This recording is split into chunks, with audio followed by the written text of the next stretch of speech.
Welcome to Sports Chaplains Connect, a weekly podcast where you'll hear the journey of someone serving in sports ministry. It's insight, wisdom, discernment, and encouragement for serving the men and women of sport. It's time to connect. Here's your host, Bill Houston. And Bonnie Bement, we appreciate that introduction, and great to be with you again on the Sports Chaplains Connect podcast. And my guest is Ray Marsh. Ray, boy, our paths came together many, many years ago. And dude, I am so glad they did. How you doing? It's good to see you. You know, I am doing well. The Lord is blessing in a lot of different ways and a lot of different areas of life as I head down the backstretch, probably here in ministry. But it's been really good to have a balance of sports ministry in a local high school and also be a professional chaplain in the workplace for about 10 or 11 businesses in central Indiana area. Wow, that is so cool.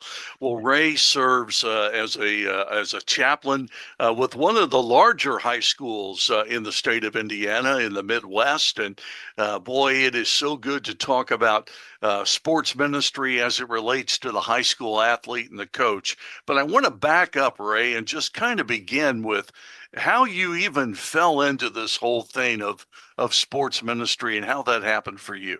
Man, that's a great question, Bill. I'm so glad you asked. When I was attending school at Purdue University, I got connected with an organization called the Fellowship of Christian Athletes. Mm-hmm. And they were just a godsend. Somebody at a previous smaller school had introduced me to FCA, and so I ran to it on Wednesdays at Mackey Arena in Lafayette, and it was just a solid group of about 150 people, and we would worship together on Sundays. We'd meet together on Wednesdays.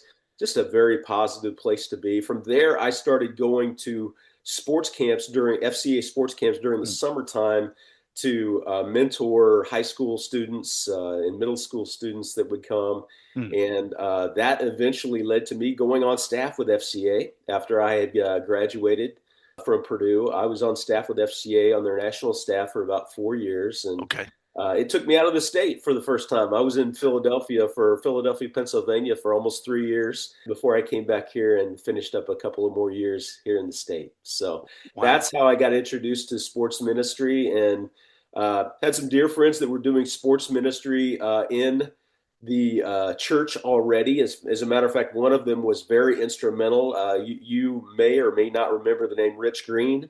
Yes. He introduced me to sports ministry on the local level. He was doing it in a church. He brought me into the church to do the same thing. And from there, I have done sports ministry in about 3 or 4 different churches, large churches in central Indiana. And somewhere along the way, I recognized that a coach that I knew that had come to a coach's breakfast had gotten a job at a prominent, larger high school here in Indiana, and as a football coach. And so out of the blue, I just contacted him. I had gotten an email from somebody. I contacted him. I just said, hey, you mind if I know this is your first year with the team? Do you mind if I just come by after practice one day and pray with you? I knew he'd be open to prayer. He said, sure, that sounds great. And so I came by, we talked for a little bit, caught up. We prayed. As soon as I lifted my head, he looked at me straight in the eye and said, would you like to be our chaplain? And that's how it started. Wow. 17 years ago.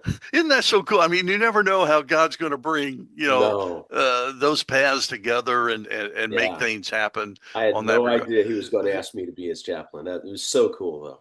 Yeah. What was your reaction, Ray? I'm just curious. I mean, was that something you said, you know what, I am on board, let's go? Or did you take some time? I mean, how did you work through that? So I was working at a local church, so I needed to make sure that I had the bandwidth in my schedule to do what I wanted to do, because there's nothing worse than somebody who says they're going to do a job. And I'm supposed there are worse things, but it's not a good thing to say you can do a job and then really not have the bandwidth to be able to do it. And I didn't want to let him down, because this is a public high school, and he's already going out on a limb saying, hey, would you like to be our chaplain? That just doesn't happen every day in a public high school. And I thought, well, if I'm going to do this, I want to do it well. So I didn't take a long time, because I love sports and I love the Lord. It was just a perfect mix. It was something I was already doing in the church. I was providing leagues and events and all kinds of outreach to the local community. And right. so it just seemed like once I cleared it with the administration at the church that they would be gracious in calling that my outreach to the community, just an extension of what I was doing at the church, that I said, yeah, let's go. Yeah, wow, so good, so good. Well, I know you and I, as I mentioned at the beginning, we met many years ago and we attended some conferences together, and it was so good to learn of what you're doing, with high school athletes and so forth. And take us on the journey a little bit, Ray, and what God has taught you as it relates to being a chaplain, not only in a public school setting, but with the high school athlete. What have you learned? Yeah. So, man, high school athletes are so for 17 years I've been doing the football team at this school, and I also did the basketball team for 15 years. So Hmm. I've gotten a lot of great experience there. As a matter of fact, just to backtrack a little bit, one of the reasons why I got the job 9 years ago with Corporate Chaplains of America, which is my official Hmm. job, is they said, wait a minute, you for 9 years you've been going into a community setting and going to the people and not waiting for them to come to you at church. And I'm like, yep, that's right. And they're like, you got the job. Wow, wow. So yeah, it's been a great segue into my next phase of ministry. But yeah, I love working with high school athletes because they are still sort of at the beginning of their journey, and I can Hmm. help them build a foundation. So when they get there's enough that you go through as a high school athlete with the pressures of being successful, and how do you act and who are you when you aren't as successful as you thought you would be, or even how do you handle the success when it comes to you, right? Yeah, So yeah. you've got both of those aspects going on. So it's been good to be in the lives of young people as they struggle with those things, and so I'm an option other than their parents, or if they go to church, their local pastor, to Mm. talk about and process their feelings. One thing that you talk to young athletes a lot about is they've got these dreams and about great stardom when they get to the varsity level and an injury happens. Mm. And boy, those plans get derailed really fast. And especially if you're a senior and they get derailed early in the season and you can't even play, you need somebody to be alongside you to help you process that, because everything that you, as a young athlete, have poured yourself into was, I'm going to earn my way. I'm going to earn my way. I'm going to earn my way. And what? Now I am not even out on the field or on the court anymore. Mm. Who Mm. am I? Mm. So what a great time. They're very impressionable. What a great time to help them figure out that there's something bigger than the game they're playing, Yeah, right? yeah. And that spills over into helping them and their families process that in a healthy way. And the part that I love about it is that it helps with that foundation. It helps prepare them as they transition into college and they're away from mom and dad. Mm. And there's a lot of details we can't control on any college campus. There's a lot of people that come there with a lot of different agendas. They might even have well-meaning thoughts in mind, but a lot Hmm. of times they're not the gospel, Right. or they're the wrong gospel. And so if I can reveal to the young athlete what the gospel really looks like and everything that comes with that, they'll recognize it better when they get to college. Yeah, wow. And so, yeah, that's my purpose, is just to indoctrinate them as much as I can with who Jesus is, and how what he's done for them on the cross, God's plan for his son and eternity, and how life is so much bigger than the game that has brought us together. We're so thankful that Yeah. the game has brought us together so we can process life together. And we've got so many things in common. We understand sports illustrations and hard work and things that come when we don't even know that they're coming, what the bigger plan is. Amen. We talk the same language. It's easier to transition to the gospel when you talk the same language. Yeah, no Yeah, question. Wow. yeah, So thankful for what you're doing there. And Ray, there's so many questions I have. Let me begin yeah. with just for that individual who feels that maybe the Lord's opening a door for them to serve at a high school, at the high school level. Mhm. What are some things that they need to safeguard, that they need to be on the lookout for, that they can lay that solid foundation right from the get-go? Yeah. So over the years, I have had several players that have already graduated, gone to college, maybe even started their family. When you've been doing it for 17 years, you officiate weddings, you welcome kids into the world, all Wow. kinds of stuff. They will come back and, maybe they're involved in a local church or whatever, and they'll say, "Hey, how can I do what you're doing in the community that God has me in?" And Mm, so we talk a lot about, remember when you were playing, remember we did this, remember we talked about that. And if they're close enough, I allow them to come by and to shadow me, to be reminded of, what things were important in the pregame chapel, what things were important, what the speakers said, what kind of speakers we asked to be in front of the team, or what we intentionally talked about at midweek player discussions hmm. that were common to what I have players to do for midweek, and not to get off topic, but for No, midweek no. player discussions, is I have the players text me during the week something that they would like to have me voice as a question to the whole group, and then the group answers the question. So Nice. they can anonymously ask a question that they don't have to be embarrassed about asking because they Hmm. don't know the answer, or Right. they're wondering, is anybody else struggling with this? And so it's a great format midweek thing that we do. To finish answering your question, the mentor thing, I've had several people come by and mentor for a season or half a season, and I don't know that they've carried it on to, exactly what I do at the high school where I'm at, but they've Hmm. at least had a chance to be close to it, to be reminded what it looks like, and to either plug into their church or to plug into their local high school. I think what they find out a lot of times is, for whatever reason, God has protected this ministry at the high school that I'm at. Hmm. It isn't always protected at public high schools. There are people that want to make sure that that kind of thing doesn't happen, unfortunately. Yeah. So, Yeah. yeah, so they try to make it happen, but maybe a coach isn't as cooperative as they've seen the coaches be with me or the parents be with me. And so Hmm. it squelches their fire a little bit, but it just takes on a different form. They've been exposed to what real ministry looks like, and whether it's street evangelism, whether it's working with a local football or basketball team, or something else that their church does, they know what ministry looks like now. Sure. Yeah, I love that. So when someone comes alongside and they are shadowing you, you are mentoring them.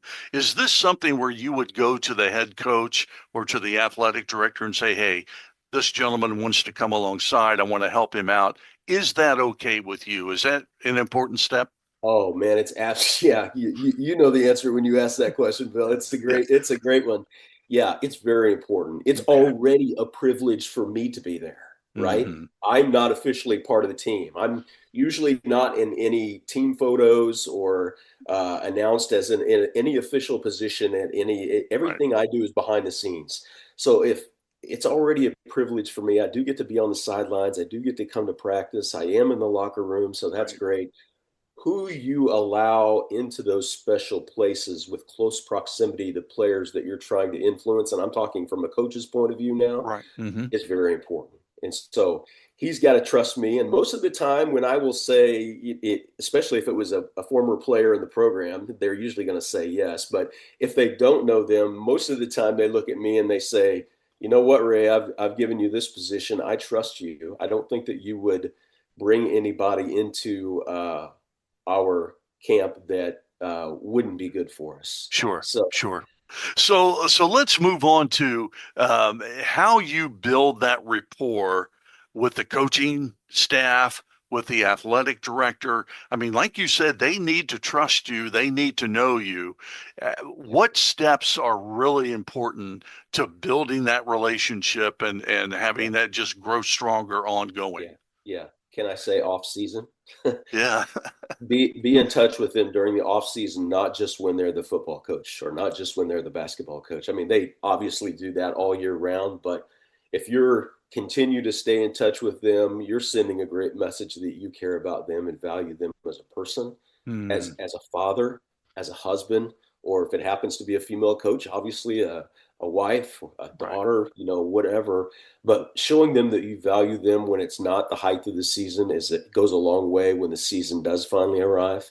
At the beginning of the season, the head coach always gives me an opportunity to be in front of the whole team at the end of Hmm. practice. Usually that will be coming up here in about a week or so, Hmm. or 2 weeks at the longest, where I get a chance to introduce myself to the entire team. The coaches are standing there as well. And I tell them what I'm all about. And mostly I will talk at that point about caring for them, not so much going into a gospel presentation or whatever. I talk about the highs and lows of sports and how you need somebody there. If you need somebody to pray for you, that's great. I'm here to do that. But I'm also here to minister to your family. I'm also Hmm. here if somebody in your family or somebody in your circle of friends is going through something, the better you know me and the better I know you, the better we're able to help people in your life as well. Yeah. I tell the coaches that they're in the same boat as the players, that I care about them, I care about their family, I care about their friends, and a number of the coaches have come to me in the past about their kids growing up and things that I've done or haven't done with my own family. I've got 6 children and 8 grandchildren, so I've got a little bit of life experience to bring to the table, and they know that, Yeah. and so they're like, "What would you do in this situation?" And it's Hmm. usually with coaches, it's more confidential. With players, it's raise your hand in the room and let's talk about it, But with Right. coaches, it's more confidential. And the biggest thing I have to communicate in a public school setting is, guess what? This isn't mandatory. This has Hmm. nothing to do with playing time. This has nothing to do with being in the coach's good favor in any area. This is if you want to come, Yeah. and nobody's going to pressure you to come or anything like that. I think if there is any pressure, the most pressure that happens is at the end of our home games in football. We will circle up around the center of the field, Hmm. join hands, and pray in a public setting. I don't lead that prayer. I designate a player before the game who's going to lead that prayer. Wow. But if there are some players that are of a different faith or a different influence, then Hmm. they might stand just off to the side, still close to the circle, but not join it. But so Mm. far, it has not been a problem. That's Yeah. probably the most public thing we do as a team. Wow. Wow. So good. So good. So let's talk about initially here that opening meeting with a coach. You talked about, you went to a coach that you knew, said, "Hey man, can I pray with you and come over and spend some time in prayer?" And he was very open to that. But for that individual, she's walking into a situation where they really have never met this coach, but they want to get to know them. They want to see if that door is open. How would you encourage them to initiate that opening meeting and just find out where the groundwork lays for them? Yeah, I mean the things that if we aren't sure about, do we have faith in common? Hmm. We are sure about the other things that I told you about, that I am a dad, I'm a husband, Right. I'm a father, and I have children, and who can't relate to those kind of things, right? Exactly. Sure. So you've got to start with the things that you have in common. Even in workplace chaplaincy, you have to be really careful about. You just need to befriend a person, show them that you're taking an interest in them in the areas of their life before they give you permission to Hmm. to walk through the door and talk about faith. And coaches are the same way with that. The players are the same way. If they show up to meeting, and I do have coaches that show up to our player discussion meetings because Hmm.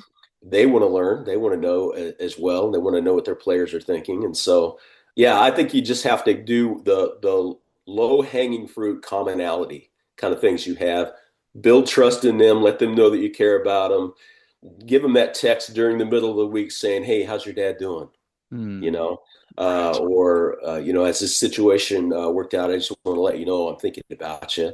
And you Yeah. start out with the word thinking about you. If you find out that they're a man of faith or would like to be a man of faith, you start working the word prayer in there. There you Yeah. go. There you go. Makes sense. Yeah. Yeah. So Yeah. as you approach yet another season coming up, how can we pray for you? And Ray, what are some of the things that maybe have changed a little bit for you over the years that have made your job, I don't want to say more difficult, uh, more interesting, I guess would be a good way to put that. Yeah. Yeah, boy. COVID tried to put a pretty good dent in what we were It doing sure did. a few years ago. And that's it for everybody, right? But Yeah. uh, yeah, having meetings inside of locker rooms, enclosed, close locker rooms during that Yeah. time period of time, or that kind of thing, or me even as an older guy showing up at a meeting with a bunch of young people who had antibodies in their body that I don't have anymore. Yeah. Right. So I had to be wise and I had to be careful. Those kind of things change. I think Yeah. you always need to be, regardless of that, common things that change every year is you've got a whole new set of parents Hmm. with a whole new set of culture things that they're dealing with. Yeah. And they have people in their life, especially with social media now, that they don't agree with everything that people say. And so their antenna is up. Sure. Is this going to show up in my young man's life, with the football team? Are they going to be talking about those kind of things? And so you have to be, really careful, and you have to really stress the part about this isn't mandatory. It has nothing to do with playing time.